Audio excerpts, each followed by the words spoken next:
Iago Martins, do Voltemos ao Evangelho. Vamos lá.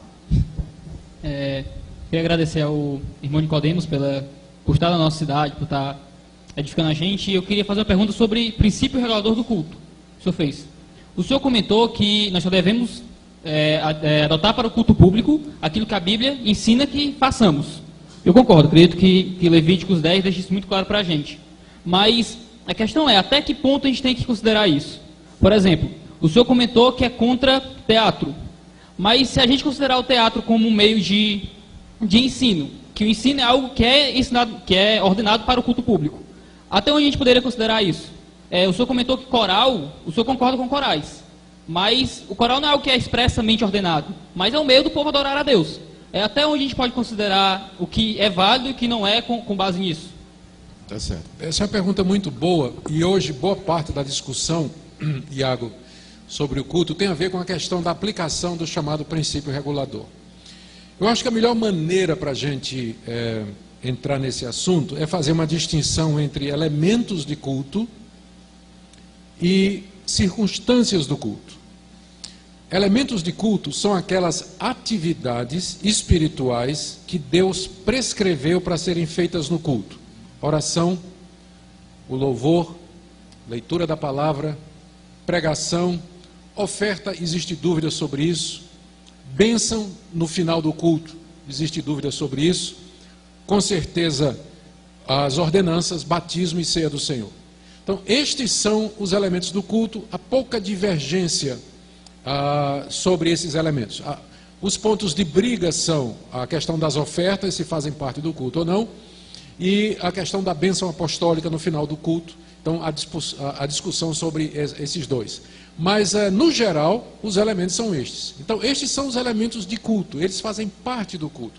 E nós não podemos acrescentar elementos, criar um novo elemento, uma nova atividade espiritual da parte do culto a Deus.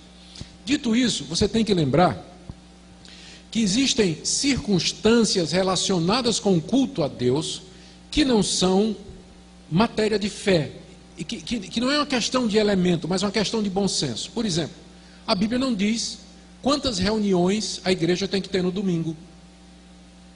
Diz? Por que 2? Por que não 1? Por que não 3? E também não diz qual é o horário. Por que está marcado amanhã às 9 horas? O pastor não podia marcar às 5 da manhã? Não podia marcar às 11?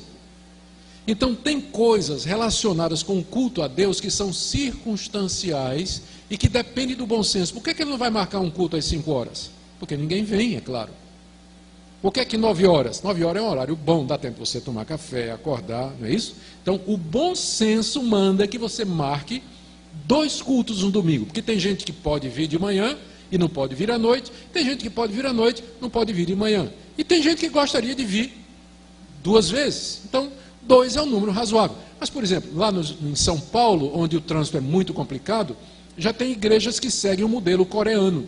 Começa às 9 da manhã, fazem o culto, fazem escola dominical, fazem o culto, começam às 10, chegam para o café da manhã, às 9, 10 começa o culto, meio-dia eles param para almoçar, almoçam juntos, ninguém vai para casa, e de tarde tem escola dominical, acaba às 3 horas. Então, de 10 às 3 eles estão na igreja e fazem tudo, cabelo, barba e bigode, no mesmo dia, no mesmo local. Evita problema de trânsito, de transporte, de ir e voltar 2, 3 vezes por dia para a igreja. Não é uma solução inteligente? Eu acho que é.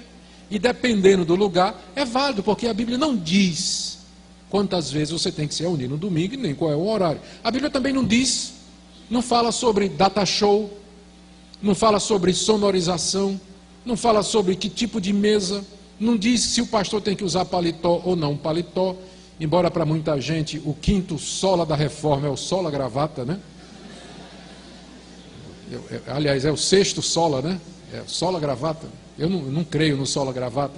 Não creio que há um vestimento, uma vestimenta santa. Não creio nisso. Então, são coisas, mas de repente a igreja resolve que o pastor vai usar paletó e gravata como sinal de distinção e tudo bem, não tem problema. Mas isso é uma circunstância. Coral, por exemplo. Coral é uma circunstância. Pode ter ou pode não ter. Se não tiver coral, é culto do mesmo jeito. Se não tiver instrumento musical, o povo canta a capela, não canta? É culto do mesmo jeito. Então, instrumento de música, grupo de louvor, regente, cântico coral, isso são circunstâncias. O que são circunstâncias? São aquelas atividades paralelas que fazem com que os elementos sejam mais inteligíveis, que potenciam os elementos. Qual é a vantagem, por exemplo, do instrumento? Ajuda a igreja a cantar melhor, não ajuda? Agora pergunta, em que é que a dança ajuda? Pode ser considerada uma circunstância a dança?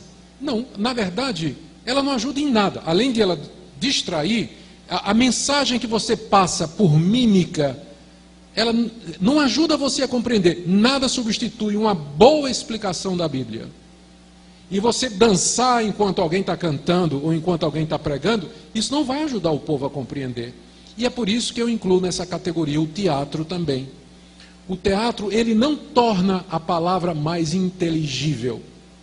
Não sou contra, por exemplo, uma igreja ter um grupo de teatro. A minha filha é líder de um grupo de teatro na minha igreja. Mas agora o que é que eles fazem? Eles se reúnem aos sábados, eles vão para a rua, evangelizar através do teatro, eles fazem festival de teatro, peças como parte da igreja, como comunidade social. Aí é diferente, eu não tenho problema, os jovens se reunirem, se quiserem inclusive fazer um concurso de dança, não tenho problema que faça isso no sábado, desde que dance as meninas de um lado e os meninos do outro. Não tenho problema com isso, sendo parte da igreja, porque a igreja ela não é só uma comunidade adoradora, não é? Ela também é uma comunidade social. Nós estamos aqui como grupo social. Então há atividades, a igreja abre uma escola, não abre? Abre um curso de corte e costura, não abre? Abre um curso de inglês. Então ela pode ter atividades sociais, um grupo de dança, um grupo de teatro, se reúne no sábado à noite para comer pipoca, assistir um filme e fazer crítica ao filme depois. O que é que tem de mal nisso? Eu acho que na verdade é muito bom que a igreja faça isso. Mas culto é diferente. Não é essa a mensagem de Malaquias? O culto é regulado por outras coisas. Por isso eu acho que o teatro ele teria lugar como atividade social da igreja, mas não como parte do culto, porque não encaixa nem em elemento e nem em circunstância. Essa é a minha resposta.